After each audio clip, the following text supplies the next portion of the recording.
레위기 5장 1절부터 13절까지 구약성경 151페이지, 2페이지 화면을 보시거나 성경을 보시면서 함께 합독하겠습니다.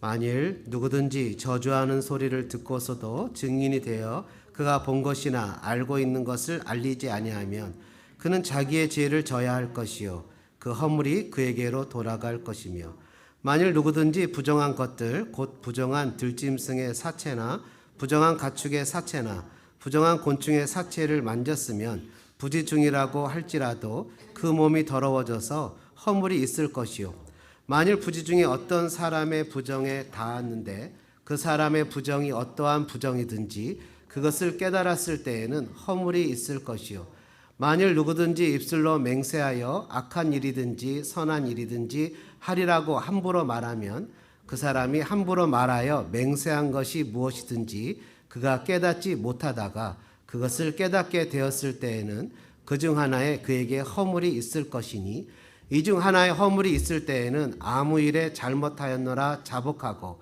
그 잘못으로 말미암아 여호와께 속죄제를 드리되 양떼의 암컷 어린 양이나 염소를 끌어다가 속죄제를 드릴 것이요 제사장은 그의 허물을 위하여 속죄할지니라. 만일 그의 힘이 어린 양을 바치는 데에 미치지 못하면 그가 지은 죄를 속죄하기 위하여 산비둘기 2마리나 쥐비둘기 새끼 2마리를 여호와께로 가져가되 하나는 속죄 제물을 삼고 하나는 번제물을 삼아 제사장에게로 가져갈 것이요 제사장은 그 속죄 제물을 먼저 드리되 그 머리를 목에서 비틀어 끊고 몸은 아주 쪼개지 말며 그 속죄 제물의 피를 제단 곁에 뿌리고 그 남은 피는 제단 밑에 흘릴지니 이는 속죄제요 그 다음 것은 규례대로 번제를 드릴지니 제사장이 그의 잘못을 위하여 속죄한즉 그가 사함을 받으리라. 만일 그의 손이 산비둘기 2마리나 쥐비둘기 2마리에도 미치지 못하면 그의 범죄로 말미암아 고운 가루 10분의 1 에바를 예물로 가져다가 속죄 제물로 드리되 이는 속죄 제인즉 그 위에 기름 붓지 말며 유향을 놓지 말고 그것을 제사장에게로 가져갈 것이요 제사장은 그것을 기념물로 한 웅큼을 가져다가 제단 위 여호와의 화제물 위에 불사를 찌니 이는 속죄제라. 제사장이 그가 이 중에서 하나를 범하여 얻은 허물을 위하여 속죄한즉 그가 사함을 받으리라. 그 나머지는 소제물같이 제사장에게 돌릴지니라. 아멘. 여러분 한번 따라해 보실까요? 속죄한즉 사함을 얻으리라.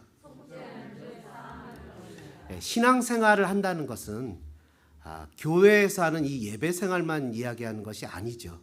여러분 잘 아시는 대로 우리가 살아가는 모든 것이 다 신앙생활입니다. 그리고 생활신앙, 신앙생활. 그러니까 내 삶 자체가 하나님과 더불어 살아가는 생활을 하는 것입니다. 구원이라는 것이 그래서 총체적입니다.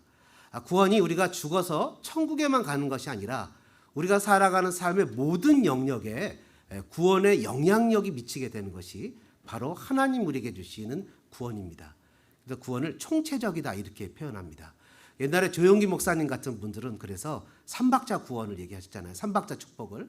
그래서 우리의 삶에 축복을 누려야 되고 우리가 잘 살아야 된다. 이제 새마을 운동과 더불어서 이런 일들을 하셔서 한국 경제 부흥에 발전하는 그런 그 부흥하는 기여하는 놀라운 일들이 있었습니다. 구원은 병도 나야 되고 구원은 삶의 어려운 부분도 고쳐야 되고 구원은 인간관계도 회복돼야 되고 구원은 여러 가지 영향력에 미치는 총체적인 것이다라는 겁니다. 왜냐하면 지옥 갈 인생이 천국의 인생으로 바뀌었기 때문에 삶 자체가 완전히 바뀐 새로운 한 사람이 된 거죠. 새로운 사람이 된 거예요.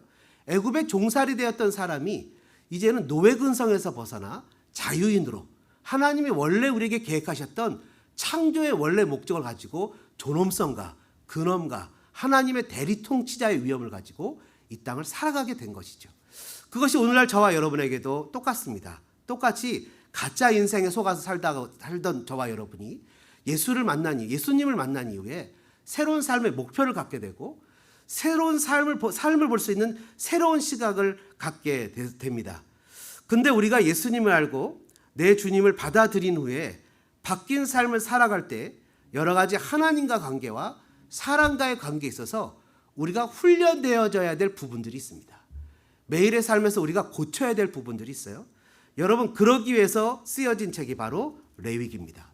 레위기는 하나님과 사람과의 관계가 어떤 절차를 밟아야 되는지, 또 어떤 프로세싱을 통해서 우리가 하나님께 나갈 수 있으며 사람과의 사이에는 어떤 일들이 있어져야 되는지를 알려주는 책이 레위기입니다. 유대인들이 맨 처음에 태어나서 자녀들을 가르칠 때 처음 가르치는 성경책이 레위기라고 표현을 합니다. 왜 레위기를 가르치냐면 레위기를 잘 가르쳐야 왜 가인과 아벨의 제사가 어떤 것은 받으시고 어떤 것은 받지 않으시는지가 이해가 되고, 레위기를 잘 가르쳐야 왜 제사장들이 하나님 앞에 예배 드리다가 다른 불을 드렸을 때 그 자리에서 죽게 되는 비참한 일을 경험하는지를 알게 되고, 사람이 범죄했을 때 어떻게 하나님 앞에 용서를 받고 사람과의 관계가 회복되는지를 알려주고, 우리가 또 신약 시대에 살아가는 저와 여러분은 레위기를 잘 알아야 시브리서가 이해가 되고, 시브리서를 통해서 예수 그리스도가 대제사장 되신다는 것을 이해할 수 있는 정말 중요한 책이 바로 레위기입니다. 그래서 많은 사람들이 레위기는 어렵다, 레위기는 이해하기 힘들다 하지만, 정말 우리가 마음을 좀 차분히 먹고 컴다운 시키고 레위기를 천천히 읽기 시작하면 그곳에서 하나님을 발견하게 됩니다. 3월 한 달에 이제 레위기 17장까지 저희가 묵상을 할 텐데, 그리고 이제 고난 주간에 들어가서 요한복음을 묵상하게 됩니다. 레위기는 그래서 하나님과의 관계를 어떻게 회복할 것인가, 사람과의 관계를 어떻게 회복할 것인가를 보여주는 책이 바로 레위기입니다. 속죄함이 없이는 하나님께 예배하지 못하지요. 어떤 사람들은 간혹 이렇게 얘기합니다. 목사님, 뭐 굳이 복잡하게 레위기를 다 공부하고 속죄함을 얻고 예배를 해야 됩니까? 라고 얘기하지만, 속죄함이 없이 하나님께 나아가는 자는 레위기 시대 때 바로 죽임을 당했습니다. 왜냐하면 거룩하신 하나님께 부정한 인간이 정결이라는 과정을 통과하지 않고 나가게 되면, 부정은 거룩을 만나게 되면 죽게 되기 때문이죠. 그래서 반드시 레위기는 이 거룩하신 하나님께 나아가는 부정한 인간이 정결이라는 과정을 거칠 수 있도록 설명해 주는 책이 바로 레위기입니다. 그래서 레위기를 잘 알아서 하나님 앞에 용서를 받지 못하면 기도해도 응답을 받지 못할 뿐만 아니라 천국에 이르지 못한다는 것이 바로 이 레위기의 정신입니다. 하나님과의 관계에서 속죄, 죄를 해결하는 것이 가장 중요한 것이죠. 그렇기 때문에 레위기는 우리에게 어떻게 속죄할 수 있는지를 알려주는 정말 기가 막힌 책이에요. 그러니까 여러분, 우리가 방법을 알면 얼마나 좋습니까? 불치병에 걸렸을 때 그 불치병을 고칠 수 있는 방법을 알면, 그것도 우리가 할 수 있는 길이라면 우리에게 얼마나 그것이 은혜이고 축복입니까? 그러니까 레위기는 우리에게 하나님이 주신 축복입니다. 우리가 매일 큐티하는 이 성경, 매일 성경이라는 책이 있잖아요. 그 매일 성경에 보시면 앞에 서론에 레위기를 이렇게 표현합니다. 막상 레위기를 잘 읽어보면 마치 비밀의 정원을 찾아가도록 인도하는 지도책 같기도 하고, 사람들이 꿈꾸던 하나님의 나라를 이 땅 위에서 만들어 보기 위하여 준비했던 지침서와 청사진 같기도 하다. 때론 본문 안에서 만나는 하나님의 마음을 발견하게 되면 꼭 골목길 사이에 숨겨진 맛집을 찾게 하는 안내지처럼 느껴지기도 한다. 여러분, 레위기를 통해서 그런 놀라운 하나님을 만나시는 복된 저와 여러분 되어주시기를 주님의 이름으로 축복합니다. 레위기를 읽을 때는요, 우리가 마음에 염두에 둬야 되는 것이 있습니다. 수학 공부를 하는 학생들한테 물어보면 수학의 공식이 있잖아요. 수학의 공식을 위한 공식이 있어요. 그거를 공리라고 합니다. 이 공리는요, 왜 그걸 정했는지 몰라요. 하지만 수학의 여러 가지 공식들이 정해지기 위해서는 반드시 공리라는 원칙이 있어야 수학의 공식들이 나옵니다. 이건 정해진 약속이에요. 누가 왜 정했어요? 왜 그렇게 했어요? 라고 물어봐도 답이 없어요. 그게 없으면 나머지 공식들이 나오지 않아요. 마찬가지로 레위기에는 하나님이 정하신 원칙들이 있어요. 왜 그걸 그렇게 정했어요? 라고 물어봐도 소용이 없어요. 왜요? 하나님이 그걸 그렇게 정하신 하나님의 원칙이 있어요. 그 원칙을 따라서 레위기가 기록되어 있습니다. 그것은 뭐냐면요, 먼저 속죄를 받고 싶은 사람이 있으면 레위기 1장에 나오죠. 이 사람은 반드시 자신이 키운 양이나 소를 가지고 제사장에게 가야 돼요. 첫 번째 원칙은 자신이 키운 것이라는 거예요. 여러분 잘 아시는 대로 출애굽기에서 마지막 장자의 죽음 때 그 양을 바로 잡는 것이 아니라 14일입니까? 데리고 있다가 양을 잡죠. 그러니까 자기가 키운 양을 잡아야 돼요. 그러나 여러분 짐승들을 키워보셔서 아시겠지만 이름도 붙이기도 하고 얼마나 정이 듭니까? 근데 그 가축 중에서 내 대신 벌을 받게 하는 그런 양을 선택해야 된다는 거예요. 근데 이런 것을 집에서 키운 것을 잡는 것도 너무나 마음이 아프겠죠. 왜 마음이 아프겠어요? 그 자식과도 같아요. 어떻게 보면 더군다나 좀 여력이 없는 사람은 소나 양이 자기의 친딸과 같기도 해요. 여러분 다윗이 밧세바를 범했을 때 나단 선지자가 비유한 비유이 그거 아닙니까? 자기 딸처럼 키우는 암양을, 자녀처럼 키우는 그 양을, 그 짐승을 잡은 자가 있다. 자기는 많은 양을 갖고 있는데 그런 자를 어떻게 해야 되겠느냐라는 것처럼 짐승은 정말 우리가 귀하게 여기고 보호하고 보존해 주지 않습니까? 그래서 우스갯소리로 남편의 순위는 이 맨 끝이라고 그러잖아요. 이 1번이 애완견 뭐 이런 게 들어가고 남편의 순위는 여기고, 그래서 이사 갈 때 남편이 항상 장롱 속에 들어가야 되는 게 버리고 갈까 봐 뭐 그런 우스갯소리도 하지 않습니까? 근데 그 우스갯소리가 미국에 와서 들었더니 더 웃긴 거 뭐냐면 미국은 장롱이 없대요. 붙박이장이라. 그래서 이사 갈 때 숨을 데가 없대요. 안 웃기는군요. 여러분들 심각하게 받아들이시는군요. 그래서 하여튼 뭐 그런 얘기가 있을 정도로 이 짐승을 귀하게 여기는데, 또 이 레위기 1장 2절에 이스라엘 자손에게 말하여 이르라 너희 중에 누구든지 여호와께 예물을 드리려거든 가축 중에서 소나 양으로 예물을 드릴지니라. 반드시 내가 키우는 것이어야 돼요. 근데 문제는 이 키우는 것이 가까워서 그냥 내가 알았어요 하나님, 내가 이거를 그냥 내가 바칠게요 하고 그 자리에서 그 양을 잡아서 바치면 별 문제가 안 될 텐데, 잘 아시는 대로 이스라엘은 하나님이 정하신 딱 한 군데서만 예배할 수 있어요. 신명기 12장 13절에 너는 삼가서 내게 보이는 아무 곳에서나 번제를 드리지 말고 오직 너희의 한 지파 중에 여호와께서 택하실 그곳에서 번제를 드리고 또 내가 내게 명령하는 모든 것을 거기서 행할지니. 이것이 하나님 앞에 드리는 그 제사장이 있는 그곳에 회막이나 이것이 가까우면 상관이 없어요. 하루나 이틀 길을 가도 상관이 없어요. 근데 단지파나 다른 지파들처럼 저 멀리 있는 사람들은 어떻게 보면 한 달도 걸릴 수 있고, 어떻게 보면 가다가 또 특징이 있죠. 흠이 없는 것을 바쳐야 돼요. 그러니까 집안에서 가축 중에 이놈은 스크래치가 나서 안 되겠고 저놈은 뒤가 좀 얼룩져서 안 되겠고 가장 좋은 것을 골라야 돼요. 그러니까 예배는, 속죄는 거기서부터 시작되는 거죠. 가장 하나님께 귀한 것을 바치기 위해서 구분하는 작업을 하거든요. 근데 이놈을 끌고 가다가 스크래치가 났어요.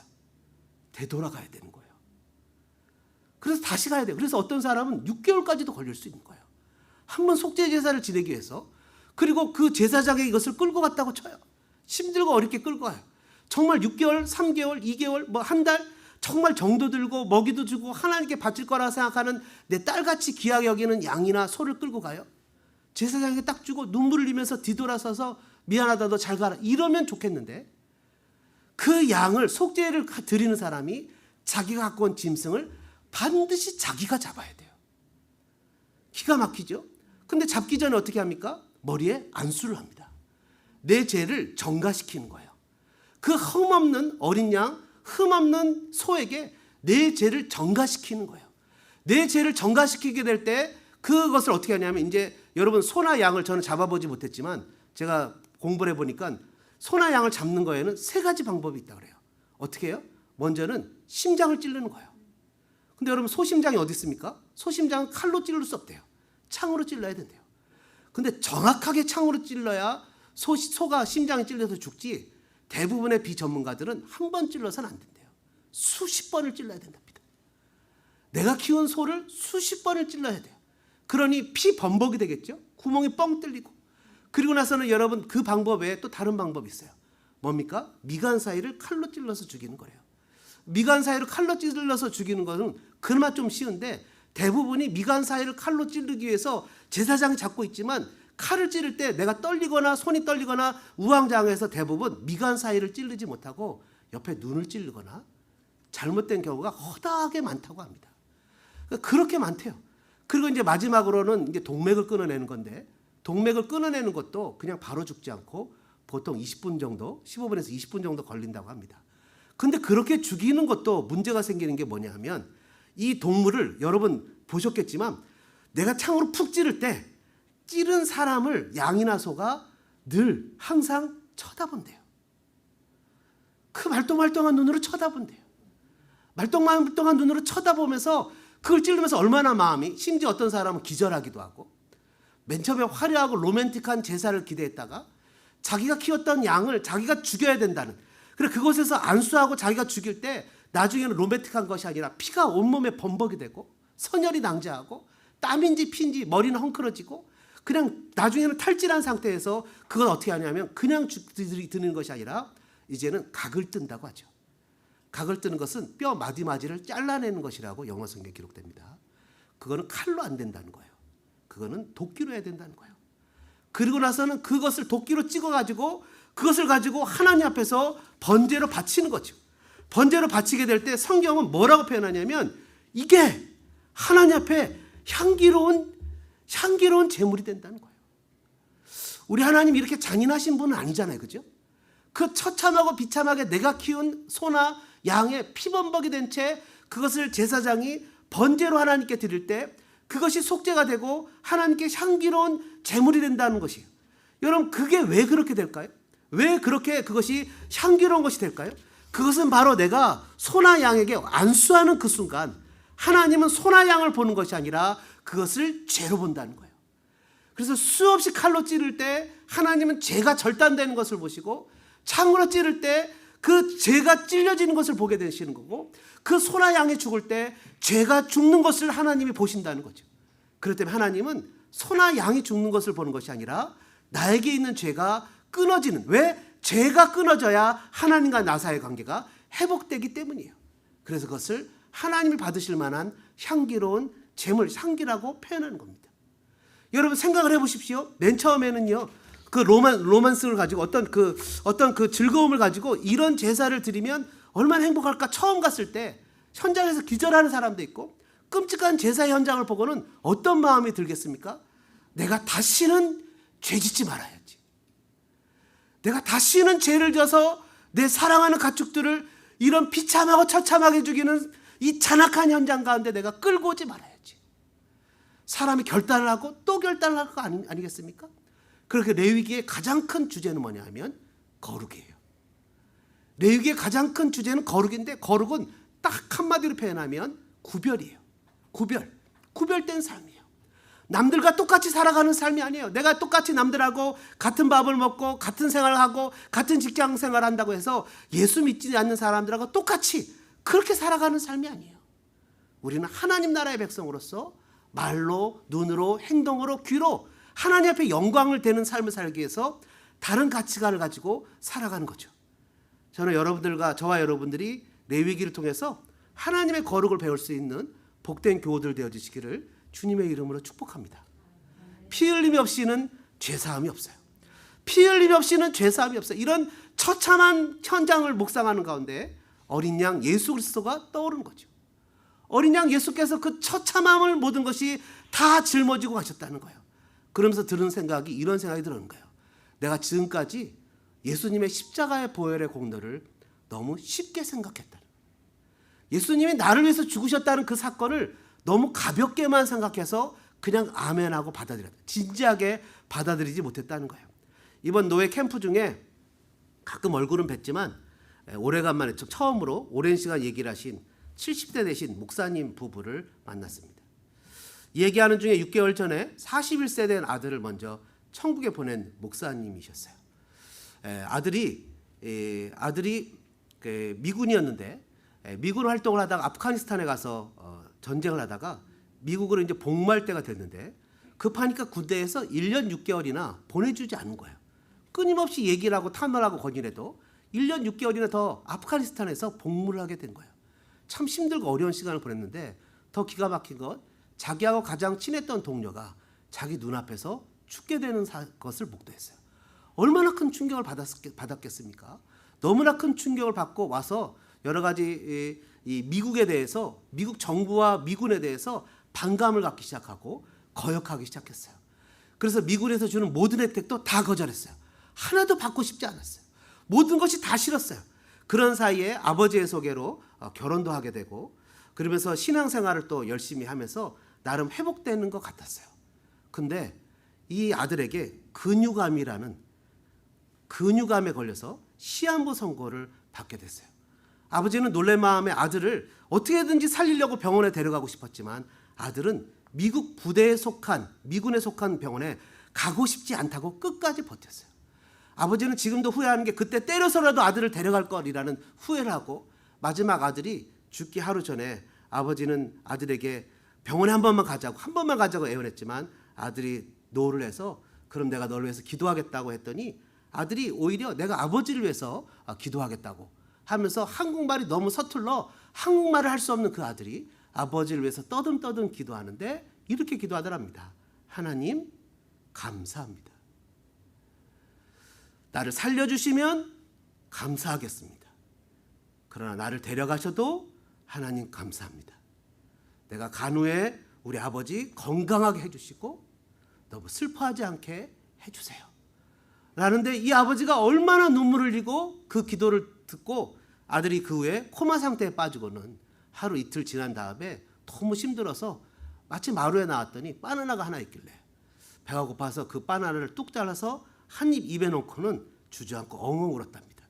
내 아들이 죽는데 내 목구멍에 바나나가 넘어간다. 이게 말이나 되는 일이냐고.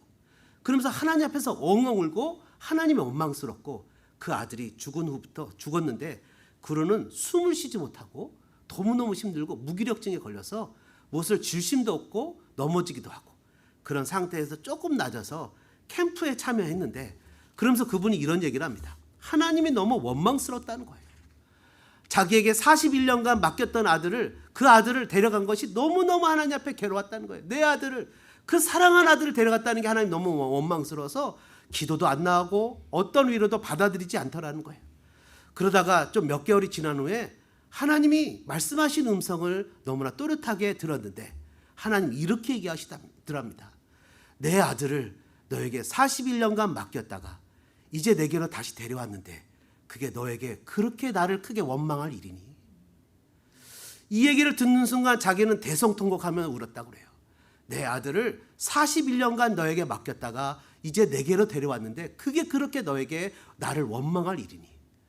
이 얘기를 듣는 순간 바로 십수년 전에 저에게 시부려를 가르쳤던 교수님이 21살 된 쌀을 잃어버리고는 하나님께 보낸 편지가 너무나 또렷하게 제 머리에 기억했습니다. 하나님 조금만 더 나에게 맡겨두시지. 21년간 나에게 맡겨두시고 데려가시니 내 마음이 너무나 아픕니다라는 말이 기억이 났어요.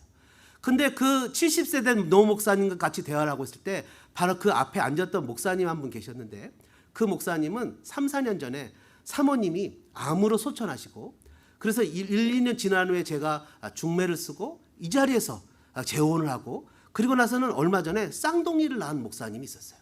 근데 쌍둥이를 낳았는데 아이가 쌍둥이에서 둘째가 태어났는데 너무 작게 태어나서 눈도 뜨지 못하는 아이가 그 엄마가 그 아이를 안고 아이를 쳐다봤을 때 눈을 뜨고 그러고 나서는 일주일도 못 돼서 그 아이가 하나님의 부르심 때문에 간 아이의 아버지가 앉아 있었어요. 그런 이야기를 들으면서 우리의 마음이 너무나 슬펐어요. 마음이 너무나 아팠어요. 자녀를 잃는 것은 자기 부인이나 남편이 사별하는 거에 몇 배의 아픔이라는 이야기를 나누면서 너무나 힘든 시간을 보냈는데 그 70대 목사님이 이런 얘기를 하는 거예요. 자기에게 형이 있는데 그 형이 올 초에 딸을 잃었대요. 딸을 잃어가지고 그 딸을 잃은 자기 형에게 형이 이렇게 얘기해. 나는 이제 교회도 안 나가고 하나님도 믿지 않겠다고. 너무나 하나님이 원망스럽다고. 그래서 자기가 이런 얘기를 했대요. 나도 마찬가지였다고. 하나님 너무 미웠고 하나님이 싫었지만 하나님 나에게 41년간 너에게 맡겼다가 내 아들에게 내가 데려갔는데 그게 너에게 그렇게 원망스러운 일이냐는 얘기를 하면서 자기 형을 위로했다는 얘기를 했어요. 제가 해줄 수 있는 것은 없었어요. 그러나 그분의 손을 꼭 잡아드리고 마음의 위로를 보냈어요. 여러분, 아들을 잃는다는 것은 이렇게 힘들고 어려운 거예요. 자녀를 잃는다는 것은 이렇게 고통스럽고 아픈 것이에요. 하나님께서 아들을, 예수님을 우리 죄 때문에 내어주셨다는 사실이 얼마나 아프고 힘든 일인지 우리는 그것을 너무나 쉽게 생각하고 있기에 우리가 받은 구원에 대한 가치를 잊어버리는 적이 너무나 많이 있다는 거예요. 우리가 받은 구원은 바로 하나님의 아들의 값으로 매긴 하나님의 아들을 내어주신, 자신의 사랑하는 독자를 내어주시는 그분을 위해서 그의 심장을 찌르고 그의 미간을 찌르고 그의 동맥을 끊어내고 피를 다 쏟게 하고 각을 떠서 번제로 올려드린 그 처참하고 비참해서 땀인지 피인지 인사불성의 안타까운 삶의 현장 가운데 마지막 그를 각을 떠서 하나님께 올려드리는 바로 그런 현장의 은혜였다는 거예요. 상상할 수 없는 하나님의 은혜라는 거죠. 내가 받은 구원이 이런 하나님의 은혜였다니. 나중에 그 목사님이 이런 얘기를 하는 거예요. 생각하고 생각해봐도 그 아들을 데려가신 하나님을 생각하고 생각해봐도 자기는 이 단어밖에 떠오르지 않더라는 거예요. 그건 바로 하나님의 은혜라는 거죠. 세상 사람들은 이해할 수 없습니다. 세상 사람들은 이것에 대해서 알아들을 수 없습니다. 그러나 하나님을 믿는 저와 여러분들, 그 아들을 내 가슴 속에 모시고 있는 저와 여러분들은 아버지의 사랑을 깨달을 수 있습니다. 오늘 제목을 통해서 저는 두 가지의 사실을 얘기를 하려고 합니다. 속죄한 즉 사함을 얻으리라. 첫 번째는요, 부지중의 죄도 속죄를 받아야 한다는 거예요. 여러분 1절부터 6절까지에 보면 여러 가지 죄들이 나오는데요, 각자의 도덕관이나 그 수준이 사람마다 다 다릅니다. 어떤 사람은 높은 도덕성이 있어요. 어떤 사람은 가장 도덕성이 낮아요. 그래서 이 정도가 죄가 되느냐라고 물어보지만 어떤 사람은 그것만큼도 끔찍한 죄가 되는 사람이 있고, 어떤 사람은 그 정도는 그냥 넘어가는 사람들이 있어요. 살다가 보니까 내가 원하지 않지만 죄 속에서 살아갈 수밖에 없는 사람들이 있어요. 내가 벌어먹기 위해서, 살기 위해서 날마다 죄 가운데 살아가야 되는 사람들이 있어요. 그런 사람들에서 옆에서 또 함께 살아가는 그런 사람들이 있어요. 죄라는 것을 알면서도, 그것이 나쁘다는 것을 알면서도 어쩔 수 없이 살아가야 되는 삶의 모습들이 있어요. 소돔과 고모라에 살았던 롯이라는 사람이 그랬어요. 그래서 그의 심령이 날마다 탄식했다고, 상했다고 성경은 표현하고 있죠. 어떨 때는 교통법규를 몰랐다고 한 번만 봐달라고 하면 경찰관이 봐줄 수는 있어요. 그러나 봐준다고 해서 그것이 죄가 아닌 것은 아닌 것이죠. 티켓을 발부받아야 되고 범칙금을 내야 돼요. 마찬가지로 우리는 살면서 수많은 실수를 저질러요. 실수를 할 때 옆에서 얘기를 하죠. 괜찮아, 다음에 잘하면 돼. 괜찮아요, 다음에 잘하면 돼요. 맞아요. 그러나 실수는 또 실수가 되는 거예요. 우리 모두는 다 잘 알고 있어요. 내가 마음을 굳게 먹고 죄를 짓지 않겠다고 해서 발버둥을 치고 그렇게 삶을 살아가려고 애쓰지만 이 땅에서는 우리를 결코 놔두지 않고 나도 모르게 수많은 죄악과 실수와 잘못 속에 살아갈 수밖에 없다는 것을 알고 있어요. 우리는 핑계를 합니다. 세상이 원래 그러잖아요. 우리는 핑계를 합니다. 원래 그럴 수밖에 없는 세상에 살잖아요. 그렇지만 여러분, 그럼에도 불구하고 죄는 역시 죄일 수밖에 없어요. 우크라이나 사태를 보십시오. 얼마나 많은 사람들이 이유도 없이 까닭도 없이 그냥 두려움과 공포 속에서 가족이 헤어지고 부모를 잃게 되고, 자동차가 지나가는데 미국이가 폭격을 해가지고 총을 쏴서 그 아버지가 죽어가니까 아들이 달려가면서 아버지 제발 죽지 말라고 소리 지르는 장면이 TV 뉴스를 보면서 가슴을 찢어지는 이 아픔과 삶의 고통의 현장 속에서 나도 모르게 그 푸틴을 정죄하고 그 정죄하고 비방하면서 나도 모르게 정죄의 죄를 지으면서 그 삶의 현장을 살아가고 있잖아요. 여러분, 이런 안타까운 삶의 현장에 그 누구도 죄에 대해서 예외가 있을 수 없는 것이죠. 모두가 다 죄인이라는 얘기입니다. 오늘 본문에는 1절부터 6절까지 여러 가지 죄를 얘기를 합니다. 본문 1절에 보니까 이렇게 얘기를 하죠. 누구의 잘못을 보았는데 그것을 증언하지 않아도 죄래. 죄는 덮어주는 게 아니라 회개에 이르도록 도와주는 것이기 때문에 그런 거죠. 회개를 도와줘야 되는 거죠. 죄는 덮어주는 게 아니래요. 2절에 보니까 부정한 것을 부지중에 만져도 죄가 된대요. 생각할 수 없대요. 내가 그냥 얼떨결에 만졌는데도 죄가 되는 거예요. 3절에 보니까 부정한 것을 얼떨결에 만진 사람을 나도 모르게 접촉해도 죄가 된대요. 죄는 전염성이 있기 때문이죠. 4절에 보니까 맹세를 가볍게 여겨 약속하고도 지키지 않으면 그것이 죄가 된대요. 아니 1절부터 4절까지의 내용을 보니까 죄를 안 질 수 있는 방법은 단 한 가지도 없는 거예요. 단 한 가지도. 그래서 이런 죄를 지은 사람이 자신의 잘못을 용서받을 수 있는 방법이 있는데 5절에 보니까 이렇게 기록해요. 5절을 한번 같이 읽어볼까요? 5절을 같이 읽겠습니다. 이 중 하나의 허물이 있을 때에는 아무 일에 잘못하였노라 자복하고. 첫 번째 우리가 해야 될 일은 뭐냐면 자복하는 일이에요. 자복. 이 자복은요, 공적 자복도 포함되는 거예요. 이 자복은 하나님 내가 잘못했어요 라고 얘기하기 이전에 예수님은 뭐라고 표현했습니까? 마태복음 5장 23절에 그러므로 예물을 제단에 드리려다가 거기서 내 형제에게 원망을 들을 만한 일이 있는 것이 생각나거든. 예물을 제단 앞에 두고 먼저 가서 형제와 화목하고 그 후에 와서 예물을 드리라는 거예요. 다시 얘기하면 내가 뭔가 잘못했으면 그 용서를 빌 수 있는 사람이 있으면 그 사람에게 가서 먼저 용서를 빌고 하나님께 와서 용서를 빌어야 한다는 거예요. 절차가. 그 사람은 그냥 다 오케이고 난 하나님께 용서만 받으면 그냥 끝나지가 아니라는 거예요. 하나님 뭐라고 했냐면 땅에서 매이면 하늘에서도 매인다는 거예요. 그러니까 사람과의 관계가 풀어지지 않으면 하나님과의 관계도 풀려지지 않는다는 거예요. 여러분, 현대교회에서 가장 큰 문제는 원한을 풀지 못하는 겁니다. 디모데후서 3장 3절에 보면 말세의 특질이 하나 있는데요. 여러 가지 나오는데요. 그 중에 하나가 뭐냐 하면 원통함을 풀지 못하는 거예요. 영어 성경에 보시면 용서하지 못하는 것이죠. 누군가 나에게 잘못하면 용서하지 못하는 거예요. 여러분, 아담과 하와가 타락한 이후에 라멕이라는 사람이 하는 것을 보십시오. 누군가 나에게 스크래치를 내면 그는 죽고. 여러분, 원통함을 풀지 못하잖아요. 에베소서는 뭐라고 표현합니까? 마음에 원통함이, 분이 생기면 해가 지기 전까지 해를 넘겨서는 안 된다고, 하루를 넘겨서는 안 된다고 얘기하잖아요. 하나님 나라를 추구하며 살아가는 그런 저와 여러분들은 혹시 문제가 있다면 하나님 앞에서 다 털고 세상 사람들 앞에 다 용서를 구하고 살아가는 복된 교우들 되어주시기를 주님의 이름으로 축복합니다. 우리는 사람들과의 원한의 문제를 하나님 앞에 가기 전에 해결하는 축복이 있어야 되는 거예요. 내일 큐티할 내용이지만 만일 누군가의 것을 감춰요. 누군가의 것을 장난으로라도 감춰요. 감춰서 그 사람이 막 찾고 안타까워하는 모습을 보고 깔깔 웃다가 나중에 돌려줘요. 성경은 뭐라고 표현하냐면 그냥 돌려주면 안 된대요. 20%를 더해서 돌려줘야 된대요. 내가 매긴 가격에 내일 할 큐티입니다. 20%를 더해주래요. 여러분, 원통함에 마음에 용서함이 생겨나서 사람들과 용서가 되고 화목되어져서 정말 내가 부지중에 짓는 모든 죄도 하나님 앞에 속죄함을 받는 저와 여러분들 되어주시기를 주님의 이름으로 축복합니다. 마지막 두 번째로요. 속죄한 즉 사함을 얻으리라. 두 번째는 한번 따라해 보실까요? 누구든지 속죄받을 수 있습니다.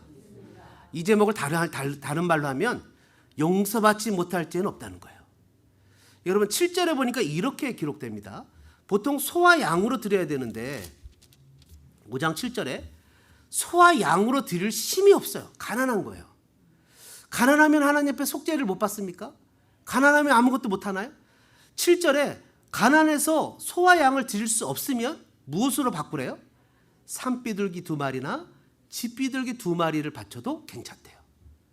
근데 너무 가난해요. 산비둘기 2마리나 쥐비둘기 2마리 새끼를 바칠 힘도 없어요. 11절에. 그럼 어떻게 합니까? 그러면 고운 가루 에바 2.2리터를 가지고 하나님께 바치면 하나님이 그것을 속죄제물로 받아서 용서해 주신대요. 근데 여러분, 아까도 얘기했죠?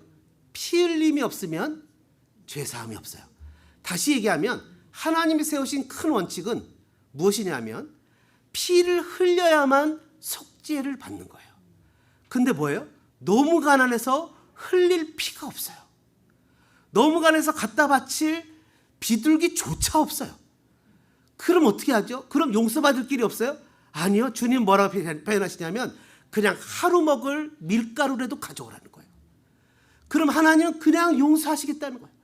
이게 뭐예요? 하나님 우리를 용서하고 싶어 하시는 거예요.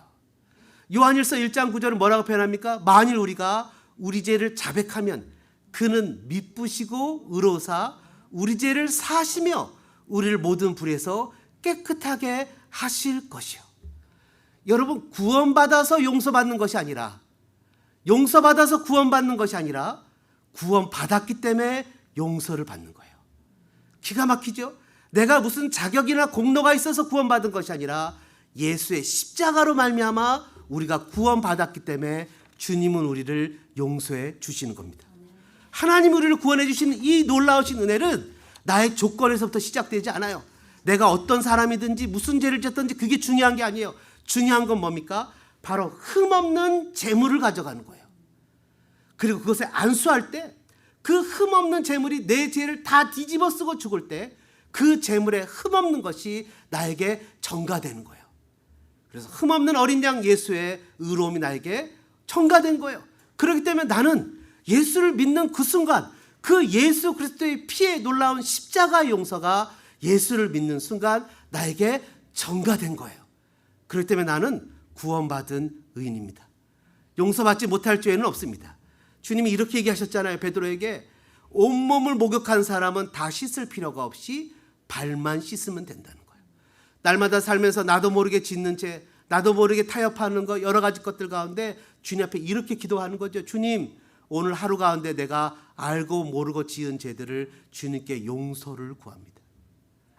예수의 능력으로 나를 용서하시고 나를 불쌍히 여겨 주시옵소서. 사랑하는 믿음의 동역자 여러분, 레위기는 우리에게 복음입니다. 굿뉴스입니다. 용서받지 못할 자에게 하나님께 나아가는 길을 가르쳐주는 정말 놀라운 책입니다. 3월 한 달 레위기를 통해서 우리에게 구원을 주시는 사랑의 주님을 만나는 저와 여러분들 되어주시기를 주님의 이름으로 축복합니다.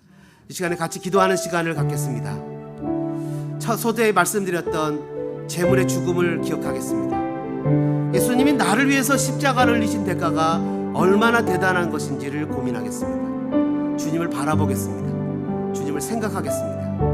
그리고 그 예수님의 놀라우신 십자가의 공로를 나의 것으로 믿음으로 받아들이겠습니다. 지옥불에 떨어질 지옥불의 영축을 그 처참하고 비참한 인생을 어린 양 예수께서 친히 제물이 되셔서 하나님께 나아가심으로 말미암아 나를 영원히 속죄하셨습니다. 그 은혜가 나의 삶에 미치는데 내가 구원받는 그 천국 가는 것으로만 끝나는 것이 아니라 나의 가정에, 나의 직장에, 나의 일상의 삶의 현장에 구원받은 백성으로서 보혈의 공로를 쉬며 살 수 있는 놀라운 은혜를 달라고 이 시간에 2, 3분 정도 주님 은혜 감사하며 어린 양 예수 그리스도를 묵상하며 주님 앞에 함께 기도하겠습니다.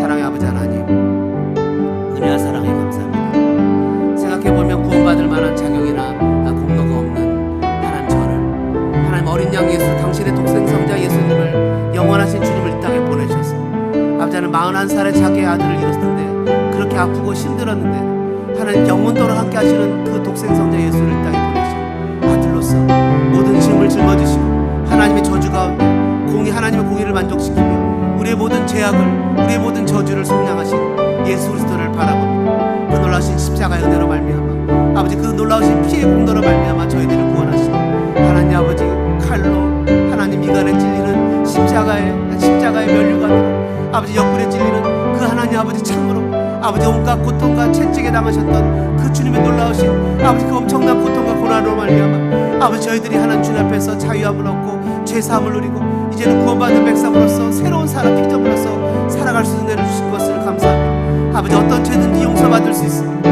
어떤 죄든지 사함을 받을 수 있습니다. 아버지 그 흉악한 강도도 예수님 옆에서 주님을 바라봤을 때 주님과 함께 낙원에 있는 축복을 누렸던 것처럼 우리에게 있는 어떤 죄도 주님 앞에서 회개를 누릴 수 있습니다. 그것은 나의 공로가 아니라 예수 그리스도의 공로로 말미암아 주님의 십자가의 공로로 말미암아 누릴 수 있다는 것을 아버지 알게 허락하시니 감사합니다. 이 시간에 하나님 우리는 주님의 피내음 나는 보혈의 공로 안으로 들어가 아버지 하나님께 더 가까이 나아갑니다. 아버지 그 피내음 나는 보혈의 공로로 들어가 주님을 더 바라봅니다. 십자가의 은혜 가운데 들어갑니다. 나를 구원하신 주님, 나에게 은혜를 베풀어 주신 주님, 이 시간에 주님의 놀라우신 속죄의 은혜를 생각하며 레위기를 통해서 주님을 다시 만나 그 하나님의 사랑 가운데 다시 한번 주어진 삶의 그리스도인으로서 구원받은 백성으로 살아갈 수 있는 저희들 되게 도와주시고 은혜를 베풀어 주시옵소서. 보혈을 지나 하나님 품으로, 보혈을 지나 아버지 품으로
세상 모든 죄를 지시고 하나님의 공의와 저주를 온몸에 받아 우리 죄를 대신 지시고 십자가에 달려 돌아가신 구주 예수 그리스도의 은혜와 독생성자 보내시어 속죄를 완벽하게 이루신 하나님 아버지의 사랑하신가, 지금도 믿는 자에게 2000년 전 십자가의 은혜를 적용시키시고 보혈 가운데 속죄함을 주시는 성령님의 감동, 감화, 교통, 역사하신 은혜가 이 시간 어린 양 예수를 바라보며 속죄함의 믿음을 고백하는 사랑하는 성도들 머리 위에, 다짐과 삶 위에, 우리 어린 자녀들 위에 이제로부터 영원토록 함께 있을지어다.